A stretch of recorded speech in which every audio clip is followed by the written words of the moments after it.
When the factory director's son dragged my drunk fiancé into the supply warehouse, I pretended I didn't see anything.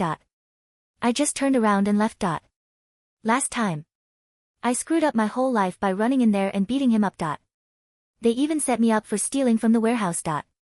When the warehouse manager showed up with the cops, my fiancée ripped her own clothes on purpose. She started crying and told everyone she came to stop me from stealing. But I beat her up and assaulted her. Everyone thought I was garbage. I became a criminal. My fiancé's parents couldn't take all the gossip, so they made me marry her. But that marriage, it was just the beginning of hell. She lived like a queen at home but told everyone I was starving her. When she got pregnant, she slammed her belly into the table corner on purpose.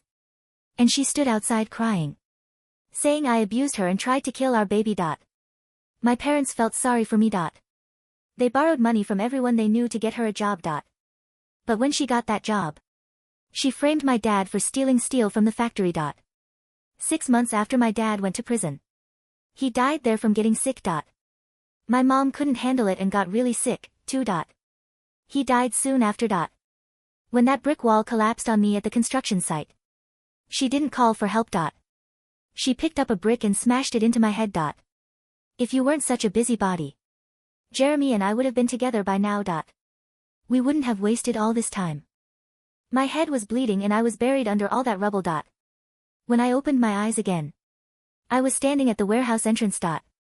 Inside, I could hear my fiancé's soft, flirty voice. I stood in the shadows. It was the middle of summer, but I was covered in cold sweat. Everything that happened before flashed through my mind. The depression and fear felt so real. But I held myself back from running in there and killing them both. I turned around and walked back to the employee cafeteria near the warehouse. The warehouse manager was throwing a party today. It should have been over by now, but he'd invited so many important people that he was pumped up, keeping everyone drinking late into the night. After I got back to the cafeteria, sat down at the workers' table. As I lifted my glass, someone slapped me on the back. Why are you still drinking here? Your girl's running off with someone else. My childhood friend Kevin Cooper was standing behind me.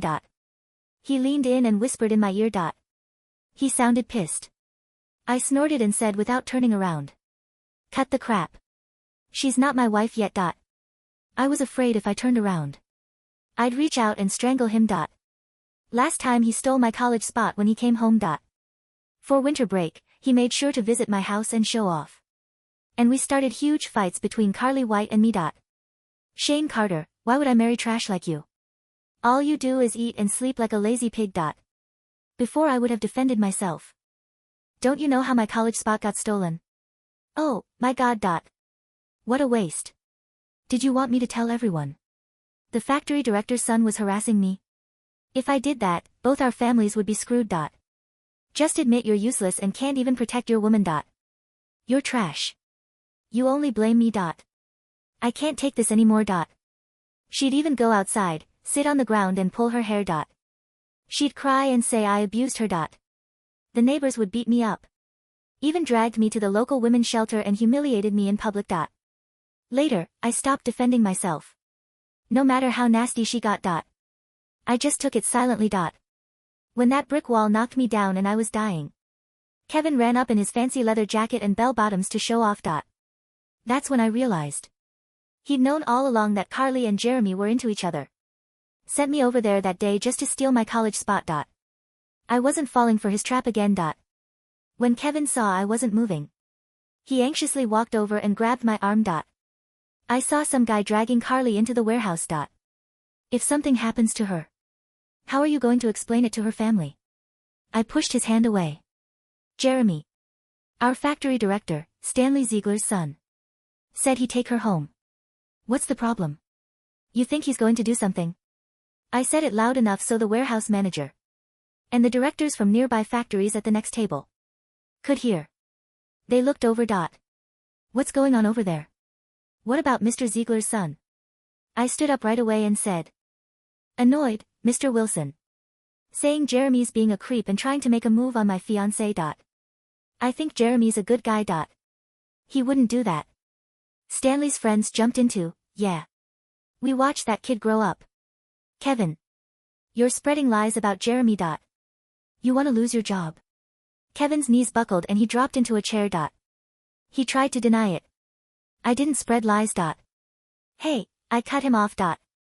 Mr. Ziegler's always been good to me. When his son gets accused of something like this, I gotta stand up for him. I'm gonna prove you're lying. After that, all the factory directors at that table stood up. We should go check this out. This is serious, Kevin. If you're making up sick rumors to cause trouble, you're done. I looked down to hide my smile. I grabbed Kevin, who was shaking with fear, and we followed the crowd to the warehouse. As we got close to the warehouse, we heard soft, gasping sounds coming from inside. A woman's voice was trembling, and each sound was pure passion. A few of the older workers' ears turned red and they stepped back. I stopped walking. I acted like I was shocked by the sounds from the warehouse. I stopped the crowd from rushing forward. My voice shook. Everyone wait. Let me check first. Maybe it's a misunderstanding. Carly's not like that and Jeremy wouldn't do this. As I said that, my eyes got red and I clenched my fists so tight. My knuckles turned white. I looked like the perfect loyal guy who couldn't accept the truth. Misunderstanding. A woman in a gray outfit suddenly stepped forward. She was Miss Lawrence from the factory office. She frowned. That voice sounds like Jeremy to me. If they're really doing it in the warehouse, that's serious. We have to check. She didn't let anyone interrupt. She turned and yelled at a young officer behind her. Go tell Mr. Ziegler to get over here. Then she whispered to him again. I was standing close so I heard her tell him to call the police too. I smirked to myself. Her husband had been eyeing Stanley's job for a while. He wasn't gonna miss this chance to take him down. I acted like I didn't hear anything. I just grabbed Kevin with a sad, hopeless look. You're my best friend. Come with me. Before he could say no, I dragged him toward the warehouse door. The door was shut tight but Carly's voice was clear faster. Jeremy's heavy breathing could be heard, too. I clenched my fists and stood there frozen, like my feet were stuck to the ground. Kevin tried to push past me. Is that really Carly? When I didn't answer, he kept going. You're so good to her and you're about to marry her. You even spent everything you had on wedding gifts. If I were you, I couldn't just stand here. When he saw I wasn't moving, gritted his teeth like he'd made up his mind. He turned around, picked up a brick and shoved it in my hand. He whispered urgently, Shane. This isn't right. I'm here with you. Just run in there and beat them up. His eyes had that sneaky look. He clearly wanted me to rush in like I did last time. It didn't matter that Carly would embarrass me if I hit Jeremy. The factory would definitely take away my college spot. And probably fire me, too. That way he'd get all the benefits again. Last time when they framed me in front of the cops, Kevin stepped up and backed their story. He said, I told him I wanted to steal from the warehouse. Thinking about that made me even more disgusted. I shoved him away so hard he staggered into the wall. I let myself slip and fall, scraping my knees and elbows on the ground. Blood streaked down. My pants were covered in mud when I ran back to the crowd. I wiped my face. Tears were streaming down, leaving muddy streaks. My voice shook. No, there's nothing to see. Just some stray cats in heat. I chased them off. Let's go back. Stray cats. Mr. Wilson from the warehouse frowned. He looked pissed. There's grain and cotton in there. What if the cats chewed through the bags? We gotta go check. Walked toward the warehouse, but I rushed forward and stopped him. My hands were shaking. You really don't need to go in. I checked. Nothing's damaged. Please, believe me. Right after I said that, a man's moan came from the warehouse. The pleasure in his voice was obvious. Every guy there knew what that sound meant. The crowd went crazy. Few young workers pushed me aside to rush in, but I grabbed the arm of the guy in front crying. Don't go in, please. I'm begging you. When they saw I wouldn't say anything else. Someone looked at Kevin, grabbed his collar and asked, What's going on in there? If you don't tell the truth, I'll kick your ass. Kevin's face went pale. He glanced at the warehouse door, looking freaked out. He knew if he admitted Jeremy was in there, he'd regret it. He wouldn't even keep his job, let alone the college spot he was supposed to get. He gulped. It's really just stray cats. Shane and I chased them away. It's true. Miss Lawrence walked up and stared at Kevin hard. If it's just stray cats, why were you spreading rumors that Jeremy and Carly were in the warehouse? Either go turn yourself in at the police station, or I'll take you there myself. Kevin dropped to his knees, hard tears running down his face. He couldn't say a word. Right then. A loud voice boomed from behind the crowd. Who's spreading rumors about my son? Stanley walked forward. I saw Kevin kneeling on the ground and kicked him in the chest. You little punk, you dare frame my son. He kicked Kevin until he almost collapsed. Kevin's pants got wet. He knew he was either getting fired or arrested. No way out. I walked up and held Stanley back. I said, sadly, Mr. Ziegler, please don't get upset. I believe Jeremy is a good person and Carly won't betray me. Her family is broke, so I give them my whole paycheck. You wouldn't betray me like that. Plus, we've been engaged for years. But she won't even let me hold her hand. She's really strict about that stuff. She'd never do this. Tears ran down my face. Everyone could tell from how sad I looked that something was definitely going on in that warehouse. Right on cue, loud howls suddenly echoed from the warehouse. A group of cops walked over and headed straight for the warehouse. I went up and tried to stop them. Officers, there's nothing in there. Please don't go in. But a cop pushed me aside and said, seriously? Someone reported theft from the warehouse. I have to investigate. This time I couldn't stop them. With a loud bang, the cop kicked the warehouse door open. When the flashlight beam swept around and lit up everything inside, everyone screamed and backed away. There were way more than 2 people in that warehouse. The flashlight beam didn't just cut through the darkness, it sliced through the humid summer air like a scalpel, peeling back the skin of the factory's polite society to reveal the infection underneath. When the officer kicked the door open, the heavy wood slammed against the corrugated metal wall with a sound like a gunshot. The screaming started instantly, not from the crowd outside, but from the inside. Police. Nobody move. The beam swept across the grain sacks and landed on a makeshift nest of blankets in the center of the clearing. It wasn't just Jeremy and Carly. There were 3 of them. Jeremy Ziegler was there, half-dressed, his face flushed a violent, unnatural red. Carly was next to him, her clothes torn not in struggle, but in frenzy, her eyes glazed and unfocused. And sprawled on the other side was a man I recognized as a local lowlife, a supplier of party favors for the rich kids in town. Scattered across a wooden crate acting as a table were empty bottles of expensive whiskey and a small mirror dusted with white powder. The silence that fell over the crowd outside was heavier than the brick wall that had killed me in my past life. It was the silence of absolute, undeniable ruin. My son. Stanley Ziegler's voice was a dry rasp. He sounded like a man watching his house burn down. The officer in charge, a hard-faced veteran named Sergeant Miller, didn't hesitate. Secure the scene. We've got narcotics. This isn't a theft, it's a drug bust. That word, narcotics, was the final nail. Adultery was a scandal, drugs were a felony. In our conservative factory town, this was social suicide. Carly, blinded by the light, shielded her eyes. The drugs or the alcohol must have dulled her senses because she didn't realize the police were there. She only saw a silhouette. Shane, she giggled, her voice slurring, terrifyingly familiar to the flirty tone I'd heard in my nightmares. Did you bring more booze? Jeremy said you were a loser who'd wait outside. The crowd gasped. I seized the moment. I let my knees buckle, collapsing onto the dirt, covering my face with my muddy, bloodied hands. Carly. I wailed, letting every ounce of my past life's pain pour into the performance. I worked double shifts for your engagement ring. I fought for you. How could you? Stanley Ziegler seemed to snap out of his shock. He saw his empire crumbling. He lunged forward, not toward his son, but toward the police officer. Officer, wait. This is a misunderstanding. My son is. Your son is under arrest, Mr. Ziegler, Miss Lawrence interrupted, her voice sharp as a razor. She stepped into the light, her face a mask of righteous fury, though I saw the gleam of victory in her eyes. And if you interfere, you'll be charged with obstruction. Look at this filth. In our factory.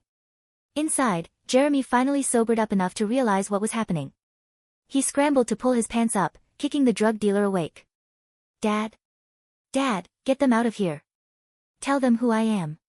Shut up. Stanley roared, his face purple. Carly finally focused on the crowd. She saw the police uniforms. She saw her neighbors, the factory workers, the directors. And then she saw me, kneeling on the ground, looking like the ultimate victim. The survival instinct that made her such a monster in my past life kicked in. She screamed, a high-pitched, curdling sound. He drugged me. It was Shane. She pointed a shaking finger at me, tears instantly springing to her eyes. Shane did this. He forced me in here. He's the one dealing drugs. Jeremy was just trying to save me. The crowd murmured. It was a desperate, chaotic lie, but Carly was beautiful, and she knew how to cry. I didn't argue. I didn't shout. I just looked up, tears cutting through the mud on my face, looking at Kevin Cooper, who was still kneeling where Stanley had kicked him. Kevin, I whispered, loud enough for everyone to hear. You were with me all night. We were at the cafeteria. You told me it was stray cats. Tell them I didn't do this. Kevin was trapped. If he backed Carly's lie, he admitted to being part of a drug ring. If he told the truth, he destroyed the director's son. But he was looking at the handcuffs coming out of Sergeant Miller's belt. Fear one. He's right, Kevin stammered, weeping openly. Shane was with me. We were drinking.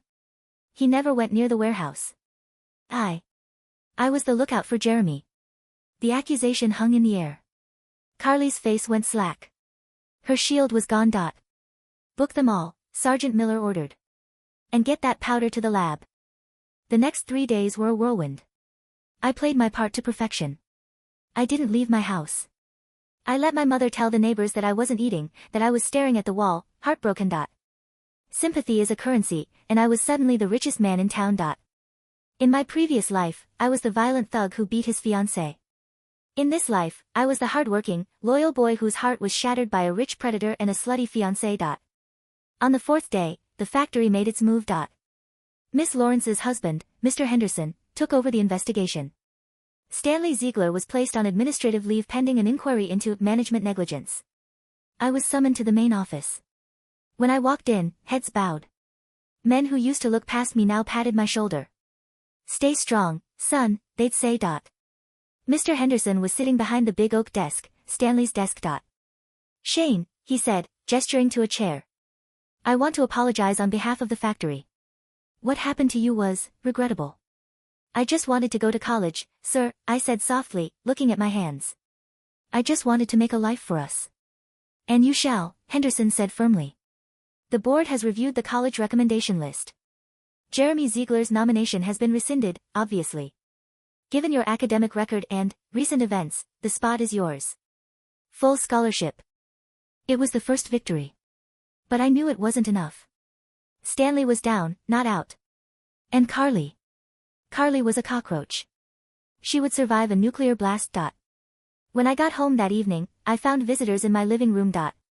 Carly's parents were sitting on our worn-out sofa. My mom was standing in the kitchen doorway, arms crossed, looking like she was about to throw a pot of boiling water. Shane, honey, Carly's mom, Mrs. White, started. She looked 10 years older than she had last week. We need to talk. There's nothing to talk about, I said, leaning against the doorframe. I didn't offer them tea. Carly is back home, her dad grunted. Bail was expensive. We had to mortgage the house. That's unfortunate, I said. She's hysterical, Shane, Mrs. White sobbed. She says she was confused. She says she loves you. She wants to make it work. I stared at them. The audacity was breathtaking. In my last life, these people had watched their daughter frame my father, watched him die in prison, and then spat on his grave. She's pregnant, her dad dropped the bomb. The room went silent. My mom gasped. She says it's yours, Mrs. White said quickly. She says the police got the timeline wrong. She wants to marry you, Shane. Immediately. To save the baby's reputation. I laughed. It started as a chuckle and turned into a cold, hard laugh that made my dad step out of the bedroom to check on me. She's sleeping with Jeremy Ziegler and a drug dealer, and she wants to pin the baby on me? I shook my head. Get out. Shane. Mrs. White stood up. You have a duty. You've been with her for years. I haven't touched her in 6 months because she said she wanted to save herself for marriage, I said, my voice dead calm. If she's pregnant, it's a Ziegler baby. Or a dealer baby. Go ask Stanley for child support. If you don't marry her, her dad threatened, his face turning red, we'll tell everyone you forced her. We'll sue you for breach of promise. I walked over to the side table and picked up a tape recorder I'd bought with the last of my savings. I clicked the stop button. Get out, I repeated. Or this tape goes to Mr. Henderson and the police. Attempted extortion isn't a good look when your daughter is already facing drug charges. They fled. 2 weeks later, the factory was buzzing. The trial was set for the end of the month, but Stanley Ziegler wasn't waiting for the gavel. He knew I was the linchpin. If I didn't press charges for the emotional distress, or if I changed my statement to say I invited Jeremy there, the drug charges might stick, but the sexual assault narrative would collapse, giving them wiggle room. I was walking home from the night shift, I kept working to maintain my image, when a black sedan rolled up beside me. The window rolled down. It was Stanley. He looked haggard, his suit unpressed. Get in, Shane. I'll walk, thanks. I have $10,000 in this briefcase, Stanley said. And a ticket to a college in another state. All you have to do is write a letter saying it was a misunderstanding. Bribing a witness? I smiled. Miss Lawrence would love to hear about this. Stanley's face twisted. You think you've won? You're a worker's brat. I built this town. If my son goes to prison, you won't make it to that college. Accidents happen, Shane. Like brick walls collapsing. A chill went down my spine. He admitted it. In the last life, the wall collapse hadn't been an accident. Are you threatening me, Mr. Ziegler? I'm educating you. Get in the car. I stepped back. No. The car door opened, but it wasn't Stanley getting out. It was 2 men I didn't recognize. Hired muscle. I turned and ran. I wasn't the weak, malnourished kid from my past life. I had been eating right, exercising, preparing for this. I bolted toward the employee housing complex, screaming, fire. Fire. It's an old trick. People don't come out for help, but they come out for fire. Lights flicked on. Doors opened. The thugs hesitated. I made it to the well-lit courtyard just as Mr. Wilson, the warehouse manager who used to be Stanley's dog but had flipped to Henderson's side, stepped out. What's going on, Shane? Stanley Ziegler just tried to kidnap me. I shouted, pointing at the retreating sedan. He tried to bribe me and then sent guys after me. The rumor mill ignited instantly. By morning, the entire town knew Stanley was trying to kill the witness. I didn't just wait for the trial. I went on the offensive. I remembered my father's death. The stolen steel. In my past life, Carly had planted the evidence to frame him. But where did she get the steel? From the supply discrepancies Stanley had been hiding for years. I wrote an anonymous letter to the Regional Oversight Committee, detailing specific dates and shipment numbers from 3 years ago, information I had learned during my years of torture in my previous life, listening to Carly brag about how they pulled it off. The audit started 3 days before the trial. They found the missing inventory. It wasn't just steel, it was copper wiring, machinery parts, and pension funds. Stanley Ziegler hadn't just been protecting his son, he'd been protecting a criminal enterprise. The morning of the trial, the police didn't come for Jeremy. They went to the Ziegler estate. They arrested Stanley for embezzlement, fraud, and conspiracy. When I walked into the courtroom, Jeremy was sitting at the defense table alone. He looked small. Without his father's money and power, he was just a junkie who got caught. Kevin Cooper testified against him to cut a plea deal.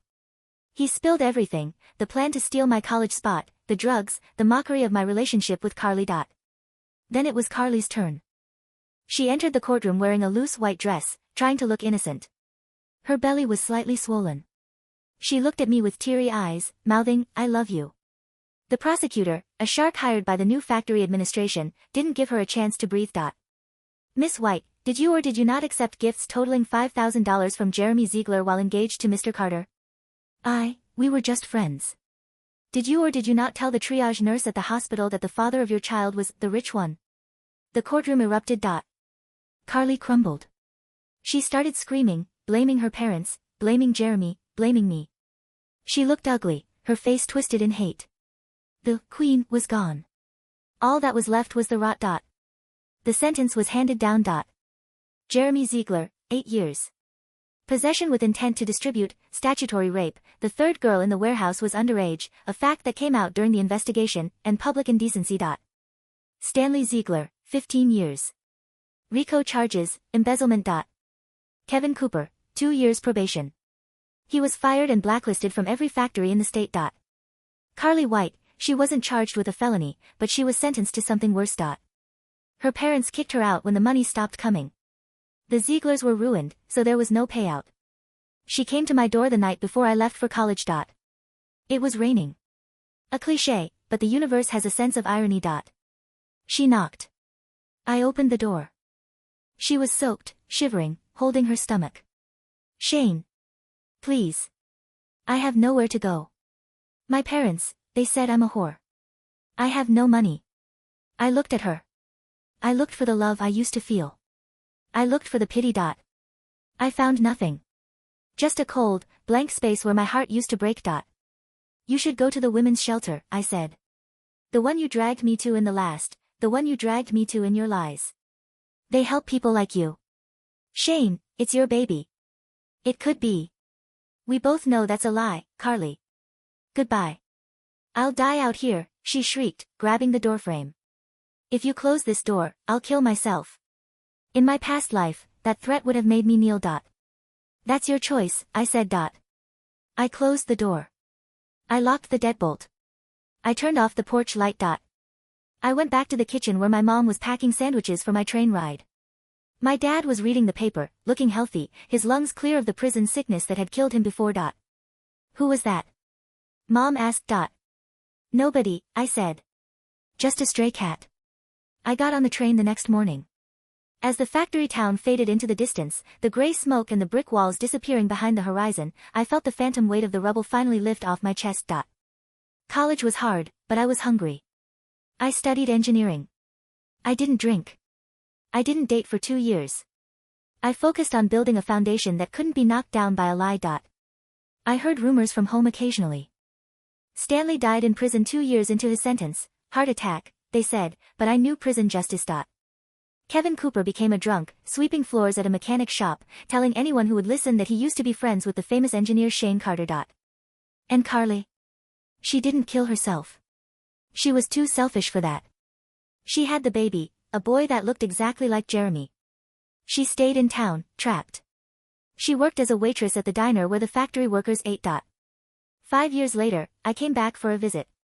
I drove a silver Mercedes. I wore a tailored suit. I had a fiance named Elena, a pediatrician I'd met in Boston, a woman who was kind, fierce, and honest. We stopped at the diner for coffee. The place went quiet when I walked in. I saw the faces of the men who had once looked down on me. Now they looked at their feet. The waitress came over with the pot. Her hands were rough, her nails chipped. Her face was lined with exhaustion, the beauty faded into a hard, bitter mask. It was Carly. She poured the coffee. Her hand shook when she saw me. She looked at the expensive watch on my wrist, then at Elena, who was smiling at me with genuine love. Coffee, sir. Carly whispered. She waited. She was waiting for me to acknowledge her. To gloat. To yell. To save her. I looked her in the eye. Just black. Thank you. I didn't say her name. I didn't smile. To me, she wasn't Carly White, my first love and my murderer. She was just a waitress in a town I used to know. I left a $20 tip on the table. Not out of kindness, but because I could. As we drove away, Elena took my hand. You okay? You seemed a million miles away. I squeezed her hand, feeling the warmth, the pulse of a life that was finally, truly mine. No, I said, smiling as the factory town vanished in the rearview mirror for the last time. I'm right here.